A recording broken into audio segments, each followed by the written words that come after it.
میں بہک سکوں یہ مجال کیا،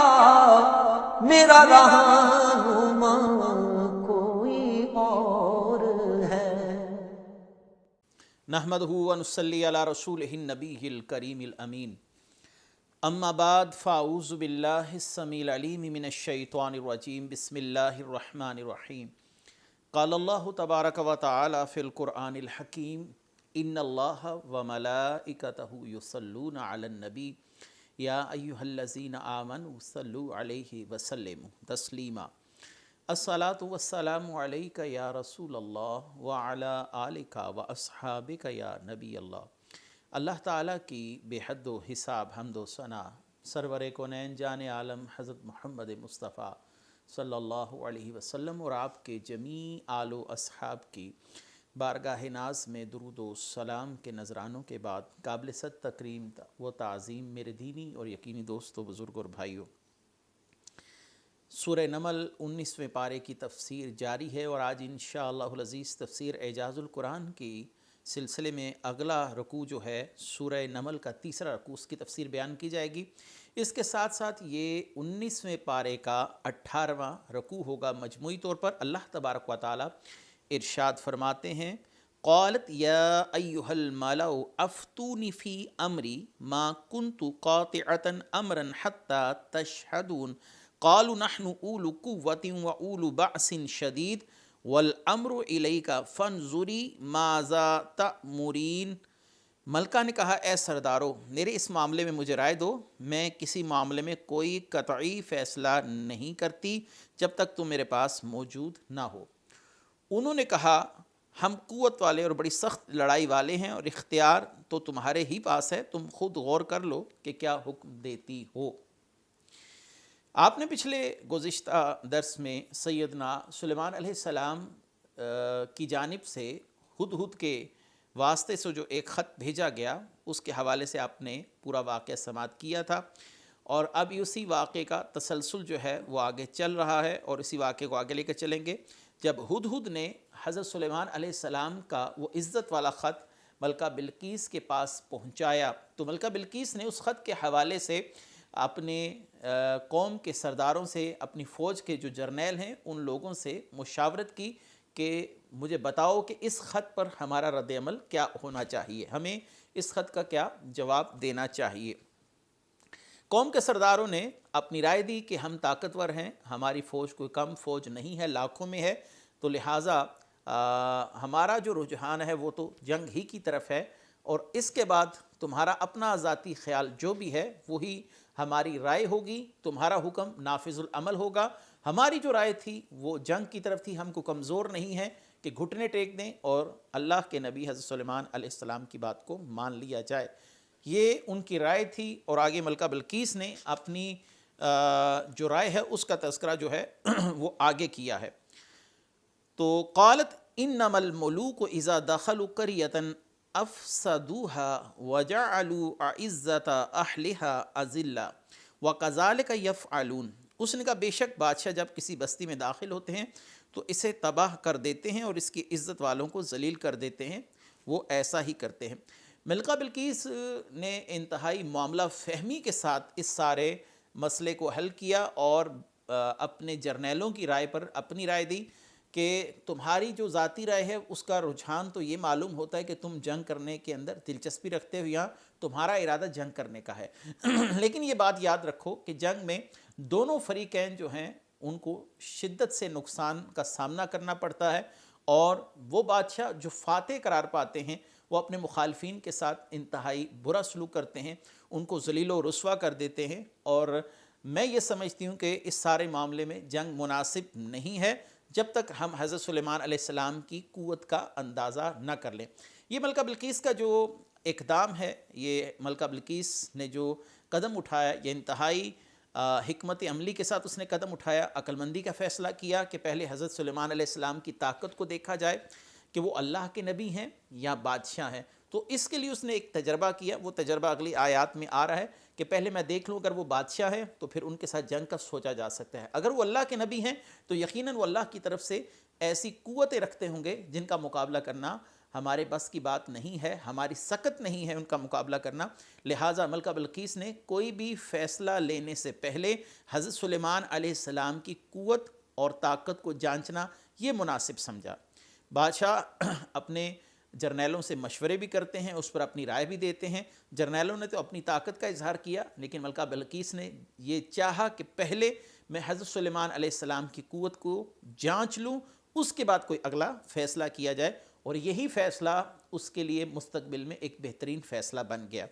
آگے کیا ہے، وَإِنِّي مُرْسِلَةٌ إِلَيْهِمْ بِهَدِيَّةٍ فَنَاظِرَةٌ بِمَا يَرْجِعُ الْمُرْسَلُونَ، میں ان کی طرف ایک تحفہ بھیجنے والی ہوں، پھر دیکھوں گی کہ قاصد کیا جواب لے کر لوٹتے ہیں۔ ملکہ بلقیس کے ذہن میں یہ تھا کہ اگر یہ بادشاہ ہوئے تو بادشاہ جو ہیں وہ دنیا دار ہوتے ہیں، دنیا کے طلبگار ہوتے ہیں، مال و متاع، زمین، قبضہ، حکومت، یہ ان کے خواب ہوتے ہیں۔ اگر یہ ان ہدیوں کو قبول کر لیتے ہیں، میری طرف سے بھیجے گئے تحائف جو ہیں ان کو یہ قبول کر لیتے ہیں، تو اس کا معنی یہ ہوگا یہ ایک دنیا دار قسم کے انسان ہیں، دنیا کی لالچ میں ملوث ایک شخصیت ہیں، اور اگر انہوں نے یہ نہ قبول کیا تو پھر یہ اللہ کے نبی ہوں گے، کیونکہ اللہ کے نبیوں کے لیے دنیا کا مال و متاع کسی صورت بھی کوئی حیثیت نہیں رکھتا۔ تو لہٰذا ملکہ بلقیس نے کیا کیا کہ اس نے 500 غلام اور 500 باندیاں زیورات سے آراستہ کر کر سونے سے منقش زینوں پر سوار کر کر، جو سواریاں تھیں، اونٹ تھے یا گھوڑے تھے، ان کے اوپر جو زینے ڈالی گئیں وہ بھی سونے سے منقش تھیں، اور اس نے حضرت سلیمان علیہ السلام کو 500 سونے کی اینٹیں جو تھیں اور اس کے علاوہ بہت بیش بہا قیمتی تحائف جو ہیں وہ روانہ کیے۔ یہ اتنی قیمتی تحائف تھے کہ اگر کوئی دنیا دار شخص دیکھتا تو یقیناً وہ اس لالچ میں مبتلا ہو جاتا، اور حضرت سلیمان علیہ السلام کا امتحان لینا اور اس کا یہ فیصلہ لینا اس کے لیے آگے چل کر مستقبل میں بہتری کا سبب بنا۔ تو جب وہاں سے قاصدین چلے تو حضرت سلیمان علیہ السلام کو یہ تمام جو خبر ہے یہ بذریعہ ہدہد یا جنات پہنچ گئی کہ آپ کے پاس ملکہ بلقیس جو ہے وہ انتہائی قیمتی تحائف اور 500 غلام اور 500 باندیاں جو ہیں ان کو ساتھ بھیجا جا رہا ہے، اور وہ یہ دیکھنا چاہتی ہے کہ آپ اس حوالے سے کیا آگے رد عمل ظاہر کرتے ہیں یا آپ کا اس پر کیا لاحیہ عمل ہوگا۔ تو حضرت سلیمان علیہ السلام نے ان قاصدین کے آنے سے پہلے ہی جنات کو حکم دیا کہ وہ 9 فرسنگ کا مطلب ہوتا ہے 27 میل تک ایک ایسا راستہ تیار کر دیں جس میں سونے کی اینٹیں لگی ہیں، اور دونوں طرف جو دیواریں ہیں ان کو سونے اور چاندی کے پانی سے رنگ دیا جائے، اور دونوں طرف جانوروں کی قطاریں اور جنات کو کھڑا کر دیا جائے۔ یہ حضرت سلیمان علیہ السلام نے اپنی خداداد طاقت کا اظہار فرمایا تھا، تاکہ اس کو پتہ چل جائے کہ ان 500 سونے کی اینٹوں کی کوئی قیمت نہیں، یہ ایسی چیز ہے جس کو ہم نے تمہارے قدموں کے نیچے بچھا دیا ہے، اور یہ 27 میل تک یہ جو ہے سونے کی اینٹوں کا راستہ تیار کر دیا گیا تھا جنات کے ذریعے۔ یہ حضرت سلیمان علیہ السلام کی اس خداداد طاقت کا اظہار تھا جو اللہ نے آپ کو دی، اور جنات پر جو حکومت تھی اور جن و انس پر آپ کی حکومت، پرندوں پر آپ کی حکومت، آپ نے اس کا اظہار فرمایا تھا۔ فلما جاء سلیمان قال اتمدوننی بمال فما آتانی اللہ خیر مما آتاکم بل انتم بہدیتکم تفرحون۔ پھر جب قاصد سلیمان کے پاس آیا تو سلیمان نے فرمایا کہ تم مال کے ذریعے میری مدد کرتے ہو، تو اللہ نے جو کچھ مجھے عطا کر رکھا ہے وہ اس سے بہتر ہے جو اس نے تمہیں دیا، بلکہ تم ہی اپنے تحفوں پر خوش ہوتے ہو۔ جب ملکہ بلقیس کے قاصد جو ہیں وہ تحائف لے کر حضرت سلیمان علیہ السلام کے پاس پہنچے تو حضرت سلیمان علیہ السلام نے فرمایا کہ تم مال کے ذریعے میری مدد کرتے ہو یا میری رضا اور میری خوشی مال کے ذریعے چاہتے ہو؟ اللہ تعالیٰ نے مجھے جو کچھ علم، نبوت اور بادشاہت کی صورت میں عطا کر رکھا ہے وہ اس سے بدرجہ بہتر ہے۔ جو تم دنیاوی اور مالی اسباب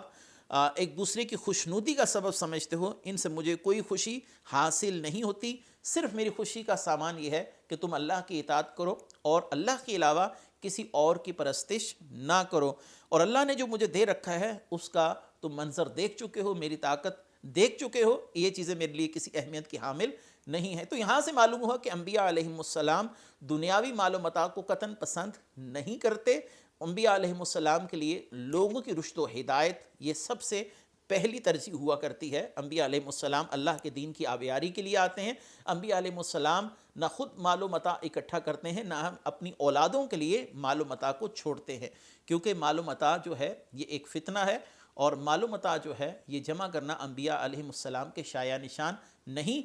یہاں تک معاملہ رہا حضرت سلیمان علیہ السلام کا، تو یہ اللہ کی ان پر عطا تھی۔ تو میں یہاں پر ایک بات جو بڑی ضروری بات ہے وہ کرنا ضروری سمجھتا ہوں، وہ یہ ہے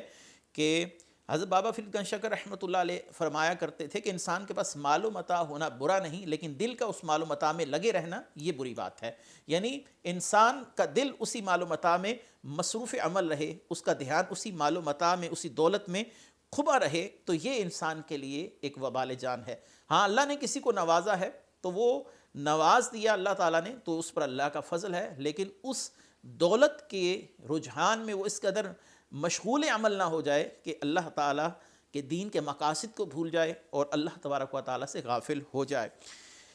تو اگلی آیت ہے ارجع الیہم فلنأتینہم بجنود لا قبل لہم بہا ولنخرجنہم منہا اذلۃ وہم صاغرون، اور ان لوگوں کی طرف لوٹ جاؤ تو ضرور ہم ان پر ایک ایسا لشکر لائیں گے جن کے مقابلے کی انہیں طاقت نہ ہوگی، اور ضرور ہم ان کو اس شہر سے ذلیل کر کر نکال دیں گے، وہ رسوا ہوں گے۔ حضرت سلیمان علیہ السلام نے اس وفد کے امیر منذر بن عمر کو فرمایا یہ ہدیے واپس لے جاؤ، اگر وہ میرے پاس مسلمان ہو کر حاضر نہ ہوئے، اللہ کے اطاعت گزار ہو کر حاضر نہ ہوئے، تو ان کا انجام یہ ہوگا کہ ہم اپنے ایک قوی لشکر کے ساتھ ان پر حملہ آور ہوں گے جس کے مقابلے کی انہیں طاقت نہ ہوگی۔ حضرت سلیمان علیہ السلام نے یہ جب پیغام بھیجا تو ملکہ بلقیس تک یہ پیغام پہنچا، اور ملکہ بلقیس کے قاصدین اسی طرح مال و متاع لے کر واپس لوٹے، تو ملکہ بلقیس کو اس بات کا اندازہ ہو گیا کہ یہ اللہ کے نبی ہیں، یہ کوئی بادشاہ نہیں، کوئی دنیا دار شخصیت نہیں، ان کے دل میں دنیا کی طلب نہیں، نہ ہی حکومت کی طلب ہے، یہ فقط و فقط لوگوں کی رشد و ہدایت کے طالب ہیں۔ لہٰذا سلیمان علیہ السلام نے اپنی قوت کا بھی اظہار کرنا چاہا اور کر دکھایا، جیسا کہ اس نے اپنی قوت دکھائی، 500 سونے کی اینٹیں بھیجیں اور 500 غلام اور 500 باندیاں جو تھیں وہ بھیجیں۔ یہاں پر ایک بڑا علمی دلچسپ لطیفہ بھی علماء کرام نے اپنی تفاسیر میں بیان کی ہے، تفسیر مدارک اور خازن کے اندر،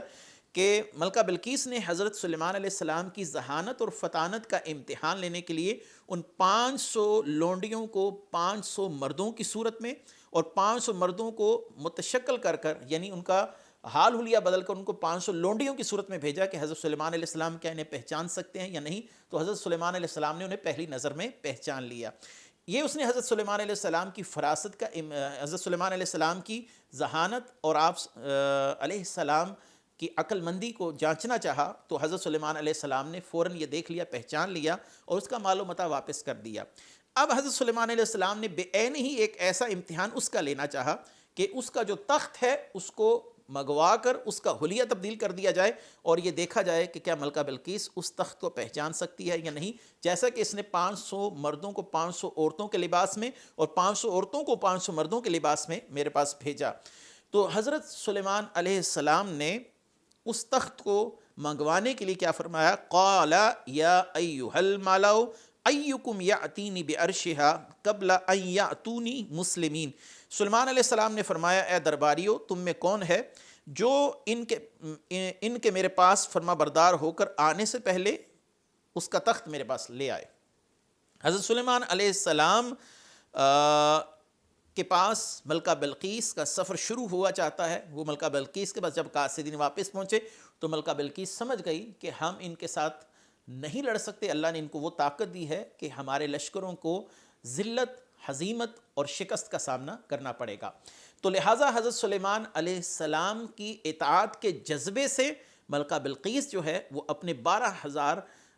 سرداروں کے ساتھ یا جرنلوں کے ساتھ جو ہے وہ وہاں سے یمن سے روانہ ہوتی ہے۔ تو حضرت سلیمان علیہ السلام کو اس بات کا علم ہو جاتا ہے۔ آپ کو یہ علم بذریعہ ہدہد ہوا یا جنات کے ہوا یا آپ نے نگاہ نبوت سے یہ سارا معاملہ دیکھ لیا، اس پر مفسرین کرام کی اپنی اپنی آرائیں موجود ہیں تفسیروں کے اندر۔ بہرحال حضرت سلیمان علیہ السلام کو اس بات کا علم ہو چکا تھا کہ ملکہ بلقیس آ رہی ہے، اور جب ملکہ بلقیس کا فاصلہ حضرت سلیمان علیہ السلام سے ایک فرسنگ رہ گیا، ایک فرسنگ کہتے ہیں اصل میں 3 میل کو، جو آج موجودہ دور کے 3 میل ہیں، تو حضرت سلیمان علیہ السلام نے اپنی دربار کے درباریوں سے فرمایا کہ مجھے ملکہ بلقیس کا تخت چاہیے۔ اچھا، یہ وہ تخت تھا جو 7 کمروں میں مکفل تھا، یعنی ایک بہت بڑے کمرے کے اندر دوسرا کمرہ، اس کو بھی قفل لگا دیا گیا تھا، کیونکہ ملکہ بلقیس جب وہاں سے روانہ ہوئی تھی تو اپنے 7 کمروں کے اندر اس تخت کو رکھوا کر مکفل کر کر آ رہی تھی، کیونکہ اس تخت پر سونے، جواہرات، چاندی اور ہیرے جو تھے وہ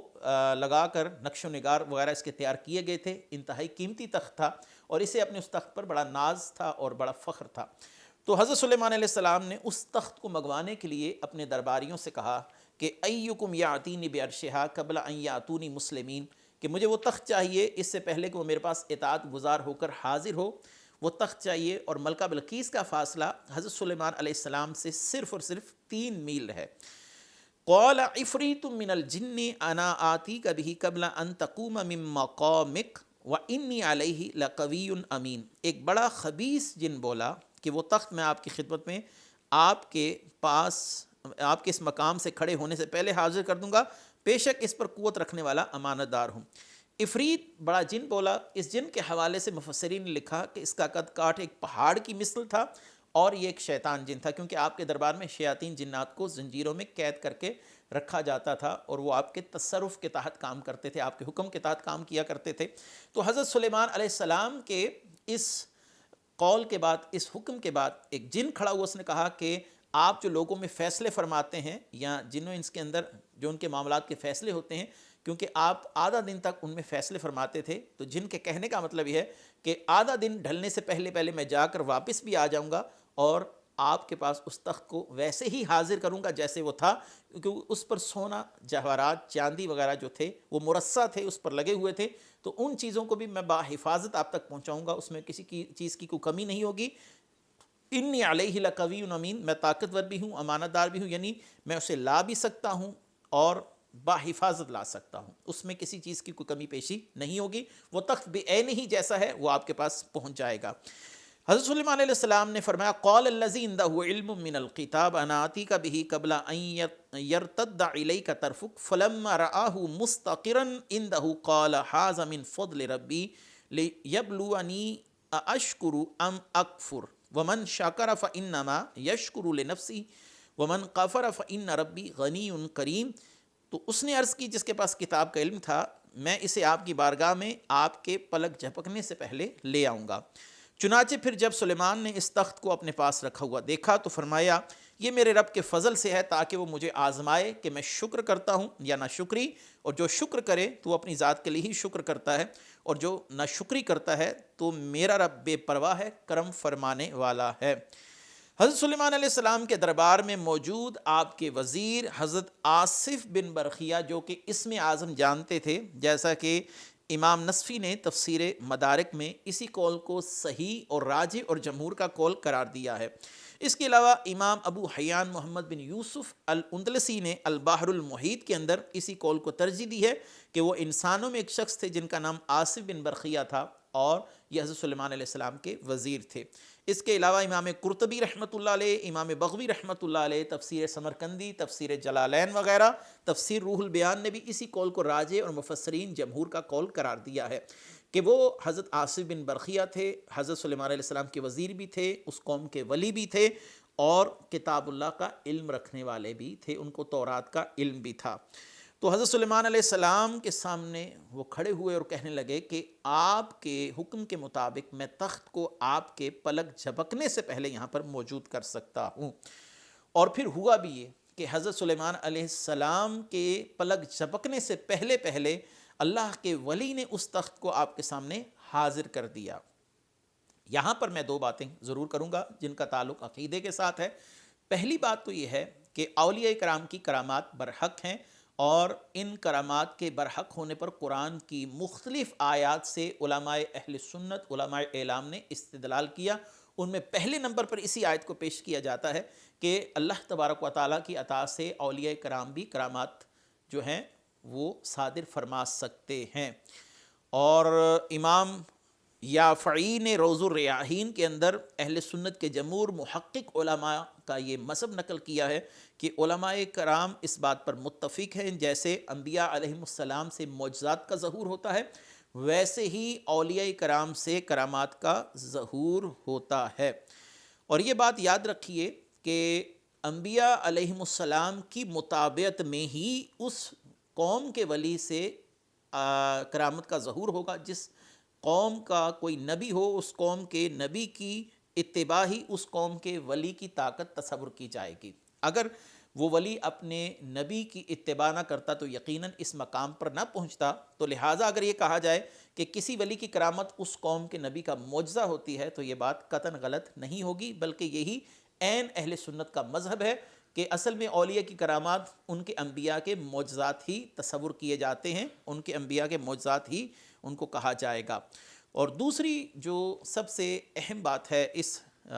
سارے معاملے کے اندر کہ حضرت سلیمان علیہ السلام نے اس تخت کو جب اپنے پاس دیکھا فلما رآہ مستقرا عندہ،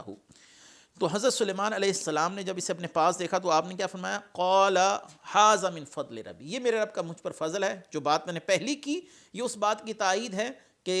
طاقت کا ظہور ایک ولی سے ہوا، لیکن حضرت سلیمان علیہ السلام فرما رہے ہیں کہ یہ اللہ کا مجھ پر فضل ہے کہ اس نے میرے متبعین کو یہ طاقت دی ہے کہ وہ پلک جھپکنے سے پہلے تخت حاضر کر سکتے ہیں۔ یہاں پر یہ بات دوسری جو اہم بات ہے وہ ذہن نشین رہے، وہ یہ ہے کہ حضرت سلیمان علیہ السلام خود تخت کیوں نہ لے کر آئے، اور کیا حضرت سلیمان علیہ السلام کے پاس یہ طاقت اور قوت نہ تھی؟ تو یاد رکھیے اس کا جواب یہ ہے کہ جب آپ کے خدام کی طاقت کا یہ عالم ہے تو آپ کی اپنی طاقت کا عالم کیا ہوگا۔ اس سے بدرجہ اتم بدرجہ اولا حضرت سلیمان علیہ السلام کے کمالات کو ثابت کیا جا سکتا ہے۔ یہ کوئی شخص بیوقوف ہی ہوگا جو یہ کہے کہ ولی کی طاقت نبی کی طاقت سے زیادہ تھی۔ ہاں، ولی نے اپنی طاقت کا ظہور فرمایا، نبی نے اپنی طاقت کا ظہور نہیں فرمایا، لیکن نبی ہر مقام، ہر لحاظ سے، ہر کمال میں امت کے اولیاء کرام سے بدرجہ افضل ہوتے ہیں، بدرجہ ان سے زیادہ طاقت رکھتے ہیں۔ اللہ تعالیٰ نے ان کو بدرجہ بہتر کمالات عطا فرمائے ہوتے ہیں، حتیٰ کہ داتا صاحب رحمۃ اللہ علیہ کشف المعجوب میں فرماتے ہیں کہ نبی کی زندگی کی ایک سانس ولی کی ساری زندگی سے افضل ہوتی ہے۔ تو اب یہاں سے آپ تفاوت اور درجات کے اندر جو فرق ہے اس کو بآسانی سمجھ سکتے ہیں۔ یہ کوئی ایسی بات نہیں ہے کہ یہاں پر کوئی اشکال پیدا کیا جا سکے، کیونکہ بہت سے لوگ اس واقعے کو لے کر اس پر اشکال پیدا کرتے ہیں کہ حضرت سلیمان کیا خود لانے پر قادر نہیں تھے، انہوں نے کسی شخص سے مدد لی۔ تیسری بات یہ ہے کہ جو اہم بات کہ حضرت سلیمان علیہ السلام نے ایک ولی سے مدد طلب کی اور اس نے وہ مدد کی، تو معلوم ہوا کہ مافوق الاسباب اور خارق العادات معاملات کے اندر بھی مدد لینا یہ انبیاء علیہ السلام کی سنت ہے۔ بہت سے لوگ کہتے ہیں کہ ایک ہے عادتاً کسی سے مدد لینا، کسی کو کہنا مجھے پانی پلا دو، یہ تو ایک عادی سا معاملہ ہے، اور یہ مدد جو ہے وہ جائز ہے، لیکن ایسی مدد جو مافوق الاسباب طریق پر ہو اس پر مدد لینا جائز نہیں۔ تو یہاں پر حضرت سلیمان نے جو ولی سے مدد لی ہے وہ مافوق الاسباب طریق پر ہے۔ کوئی شخص ایک لمحے کے اندر تخت لانے پر قادر نہیں ہے، تو ایک ولی نے یہ سارا معاملہ کیا اور حضرت سلیمان علیہ السلام نے اس کی مدد قبول بھی کی اور اس پر اللہ کا شکر بھی ادا کیا۔ اور آگے کیا ہے؟ قال نکروا، اس واقعے کے آگے کیا ہے؟ قال نکروا لها عرشها ننظر اتحدی ام تکون من الذین لا یہتدون فلما جاءت قیل اہکذا عرشک قالت کأنه هو اوتینا العلم من قبلها وكنا مسلمین وصدها ما كانت تعبد من دون اللہ انہا کانت من قوم کافرین۔ حضرت سلیمان نے حکم دیا اس ملکہ کے لیے اس کے تخت کو تبدیل کر دو تاکہ ہم دیکھیں کہ وہ راہ پاتی ہے یا راہ نہ پانے والوں میں سے ہوتی ہے۔ پھر جب وہ آئی تو اس سے کہا گیا کیا تیرا تخت ایسا ہی ہے؟ اس نے جواب دیا گویا یہ وہی ہے، ہم کو اس واقعے سے پہلے خبر مل چکی اور ہم فرما بردار ہوئے، اور اسے اس چیز نے روک رکھا تھا جس کی وہ اللہ کے سوا عبادت کرتی تھی، بے شک وہ کافر قوم میں سے تھی۔ حضرت سلیمان علیہ السلام کے پاس جب ملکہ بلقیس پہنچی تو اس کے آنے سے پہلے ہی جنات نے حضرت سلیمان علیہ السلام کے حکم سے اس تخت میں کچھ تھوڑی بہت رد و بدل کر دی، اور اس کا جو حال حلیہ ہے اس کو تبدیل کیا گیا، اور اس پر جو نقش و نگار تھے ان کو تبدیل کر دیا گیا، اور اس کے اندر رنگت کی تبدیلی کر دی گئی۔ جب ملکہ بلقیس آئی تو حضرت سلیمان علیہ السلام نے اس کی عقل کا امتحان لیا، اور آپ نے فرمایا کہ سنا ہے کہ تیرا عرش جو ہے، تیرا تخت جو ہے وہ بہت عظیم ہے، بہت بڑا ہے۔ تو ملکہ بلقیس نے آپ کے پاس اس تخت کو پڑے ہوئے دیکھا تو حیران ہوئی، کیونکہ 7 مکفل کمروں میں سے کسی تخت کا نکل کر ایسے آ جانا اور اس کے پہنچنے سے پہلے تخت کا پہنچ جانا، یہ حضرت سلیمان علیہ السلام کی قوت کی بہت بڑی دلیل تھی. حضرت سلیمان علیہ السلام پر اللہ تعالیٰ کے کرم اور فضل کا بہت بڑا ثبوت تھا. تو وہ کہنے لگی میرا تخت تو ایسا ہی ہے بلکہ یہ تو وہی ہے. تو حضرت سلیمان علیہ السلام نے اس کی ذہانت کا اس سے اندازہ کر لیا کہ اس نے پہچان لیا ہے، اور ملکہ بلقیس نے کہا کہ ہم آپ کی بارگاہ میں اطاعت گزار ہو کر ہی آ رہے تھے، تو اس بات کی خبر آپ کو ہدہد نے پہلے سے دے دی، یا جنات کے ذریعے آپ کو خبر مل گئی کہ ملکہ بلقیس اطاعت کے ارادے سے آپ کے پاس آ رہی ہے. آگے کیا ہے، وصدھا، اسے روک رکھا تھا اللہ کی عبادت سے. اسے کس چیز نے روک رکھا تھا؟ اصل میں ملکہ بلقیس جس قوم سے تعلق رکھی تھی اور اس کے آباء و اجداد جو تھے وہ سورج کی پرستش کیا کرتے تھے، تو اس کے آباء و اجداد کے طریق نے اسے روک رکھا تھا. شروع سے ہی وہ اسی طریق پر چلتی جا رہی تھی. آگے کیا ہے، قیل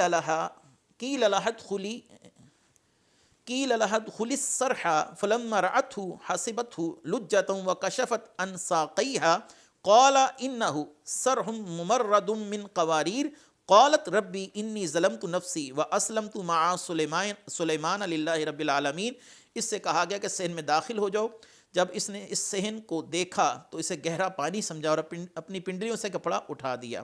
سلیمان نے فرمایا یہ تو شیشوں سے جڑاؤ کیا ہوا ایک ملائم صحن ہے. اس نے عرض کی اے میرے رب، میں نے اپنی جان پر ظلم کیا، میں سلیمان کے ساتھ اس اللہ کے حضور گردن رکھتی ہوں جو سارے جہان کا رب ہے. جب ملکہ بلقیس حضرت سلیمان علیہ السلام کے محل میں پہنچی یا آپ کے سامنے حاضر ہوئی تو سامنے ایک فرش بچھا دیا گیا تھا شیشے کا، اور اس کے نیچے پانی تھا جس میں مچھلیاں تیر رہی تھیں. تو ملکہ بلقیس سمجھی یہ پانی ہے اور اس کی نظر جو ہے وہ دھوکہ کھا گئی، اسے اس شیشے کا علم نہ ہو سکا. تو اس نے چلنے کے لیے اپنی ساکھ سے کپڑے کو اوپر اٹھا لیا، جیسے کوئی شخص پانی میں داخل ہو تو اپنے پہنچے جو ہیں وہ اوپر اٹھا لیتا ہے. حضرت سلیمان علیہ السلام نے فرمایا یہ ایک ملائم صحن ہے. اور اس نے عرض کی، ملکہ بلقیس نے جب حضرت سلیمان علیہ السلام پر اللہ تعالیٰ کے